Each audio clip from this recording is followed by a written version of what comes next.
Now, unreliable, ruthlessly ambitious, and a relentless philanderer. Just some of the controversial phrases used to describe our Prime Minister in a new biography.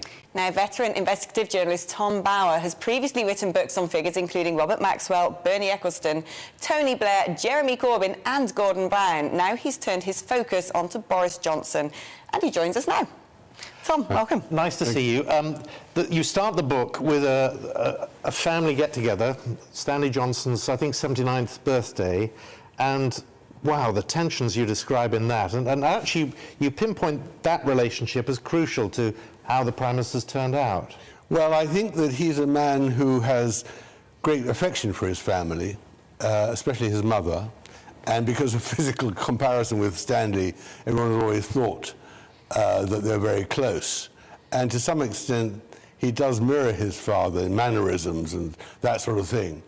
But I don't know if you watched, probably not as carefully as I did, but in the run-up to the leadership election of the Tory party and the election itself, Stanley was always in the front row. He put himself there. He likes being in the spotlight. And it was noticeable that Boris ignored him or didn't take a handshake.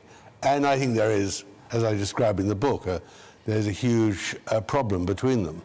Similar traits, particularly in terms of women and the philandering aspect of their lives. Yeah, I mean, Stanley was not loyal. I mean, let me tell you that I came upon all this, the Stanley relationships, by chance, in the sense that I went to see Boris's mother, thinking I had to seal the story of what the relationships and what his childhood was like. And then after I said to her, so what was your marriage like? Not having the foggiest, because I'd known Stanley very well for 20 years. We were personal friends.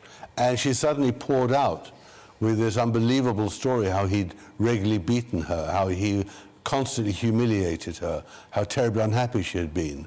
And most importantly of all, it was all witnessed by Boris. And one particular incident that you write about. Well, one particular incident is when he hit her badly. But more to the point, she's always described as having had a nervous breakdown and have had to leave Brussels, where they were living, and come back to England and stay in a hospital here for some months.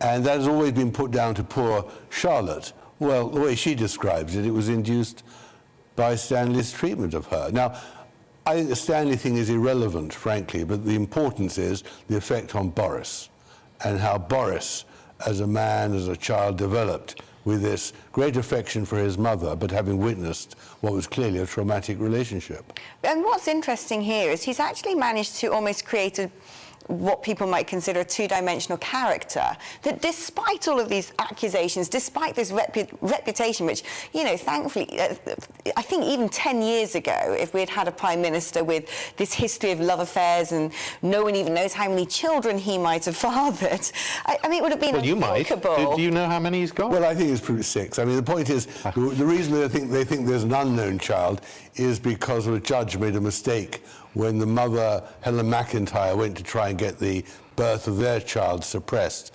He referred to another unknown children. What he meant was the Petronella Wyatt children, the 2 children, one was aborted, one miscarried. So what is fascinating about Boris is that people always describe him, or they did until this book came out, frankly, as a liar, lazy, no attention to detail, a person who you can't trust, and all the rest of it.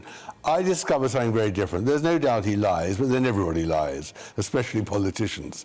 Well, hang on. I mean, he's lied at the dispatch box. He's lied consistently to the public over a number of issues. Yeah. And the view taken by some is, well, you know, it's the view you've just expressed, that well, it doesn't matter, everybody does it. But actually, Prime Ministers, as a rule, don't. I agree with you. I agree 100% with you. And there's no doubt people have taken that view. But, you know, Tony Blair in Iraq, Tony Blair on the debt, Tony Blair on health figures. Yeah, but that doesn't make it right, does it? No, I agree with you. I agree. There's no doubt about it. But the point is that the great general public, when it came, for example, to the wallpaper and the whole what actually happened in the redoing of Downing Street, the public didn't care about that, and they didn't, sorry. But yeah, no, that's an interesting point you're making, because how much of that is down to this caricature that he sort of sculpted? How much is the Boris that we see a carefully thought through and designed Boris, by Boris. I mean, even the fact that he's opted to use, it's his middle name, isn't it, Boris? I think his first name is Alex, like me. But even the fact that he's decided to use that name, which is a bit like a Brazilian footballer, it sort of turns him, it sort of corroborates his caricature. How much of that is quite deliberate? Well, I think the Boris thing happened, as the book describes, by chance, when somebody got hold of his passport at Eton and saw that the person they all called Al, and his family still call him Al, suddenly called him Boris, and it just stuck. But caricature, yes, there's no doubt. The point about Boris I'm trying to make is that he is hugely intelligent, very well read, and so he knows exactly how to compartmentalize and to present. Your book is subtitled The Gamble. Yes. He takes risks. He takes risks. And that the lying is a risk. And he's got away with it. That's the extraordinary point about Boris Johnson. That the book lays out every lie he's ever told, every accusation that has ever been made about him, but sees on the other side that he has achieved quite a lot. I mean, I think he was a rather good mayor of London, contrary to what people thought, especially in comparison now. So, yes, he takes risks and he pushes it. And what is unique about him is that he, so far, has won, especially, for example, on COVID. I mean, the vaccine was a risk. He put nearly £1 billion into it, other people's money. It worked out.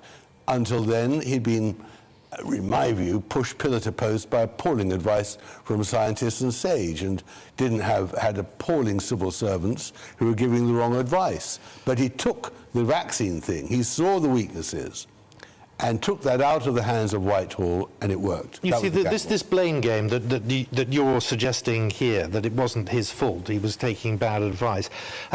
And the criticism of the book is that, and throughout the book, and you've done now, you call him Boris. You never called Robert Maxwell Robert all through the book. And towards the end of the book, you make clear Boris Johnson's been to your house, your wife, former editor of The Standard, is a friend of his. Does that damage the credibility of a book like that? Well, he's never been to my house. I say he's not a stranger in my house. My wife did work for him. My wife actually was the person who made him Mayor of London. But she is not a friend of his. I mean, they've always had a very professional relationship. I don't think they've ever had dinner together. It's always been very separate. Well, I think the point is that with someone like Maxwell or Jeremy Corbyn or Tony Blair, they're not known by their first name. And even predecessors who've written biographies of Boris have even called their book Just Boris. And what then follows is a load of hatred for the man. So I don't think it's in any way undermined by that. No, I think the anger with the book was that it had a lot of material in it, not only the personal stuff about Stanley, but also interviews with all his girlfriends and ex-wives, which others didn't get. And I think the political fraternity hate the fact that an outsider can come in and find things out which they missed. You've done biographies on many fascinating people, and people who have risen to the very top of their professions. Yeah. Do you think that there's a sort of common denominator among them all in terms of character, which enables them to get to the top? Do they all have a degree of sort of risk-taking, or perhaps to some degree being a little less emotionally connected to people in order to push their own agenda? Well, I think that's a really fascinating question. Of course, that's what I always wonder myself, and I know the answer is simply that they have a chemical, an ingredient, a drive, an irresistible urge, a narcissism, love of themselves, which not only drives them forward, but when it comes to the moment that there's a kickback, they push forward even again. So with Robert Maxwell, he crashed. With other of these politicians like Tony Blair, they crashed, and then they come back again.